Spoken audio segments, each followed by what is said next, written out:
वसमत रोडवरील खानपूर फाटा येथे सावली विश्रामगृहाच्या संरक्षक भिंतीजवळ असलेल्या एका टीन शेडमध्ये मंगळवार 16 सप्टेंबर रोजी सकाळच्या सुमारास एका 35 वर्षीय तरुणाचा मृतदेह आढळून आला। तरुणाच्या मृत्यूमागे घातपातचा संशय व्यक्त करण्यात आलाय। पोलिसांनी तपास सुरू केला असून मृत्यूमागचे नेमके कारण समजू शकले नाही। मयताची ओळख पटविण्याचे काम सुरू आहे। खानपूर फाटा येथे कॅनॉलपासून थोड्या अंतरावर अंडा ऑमलेटचा गाडा आहे। या गाड्याच्या मागे तरुणाचा मृतदेह पडला असल्याची माहिती पोलिसांना मिळाली।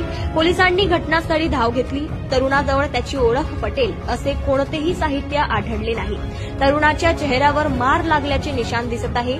पोलिसांनी घटनास्थळाचा पंचनामा करत मृतदेह ताब्यात घेऊन उत्तरीय तपासणीसाठी पाठविला। तरुणाची ओळख पटविण्यादरम्यान मयताचे नाव संतोष तुकाराम काकडे असल्याचे समजले। नवा मोंढा पोलीस ठाण्याचे पोलीस निरीक्षक महादेव मांजरमकर यांनी भेट दिली। सदर प्रकरणी पोलीस ठाण्यात कोणतीही नोंद झाली नाही।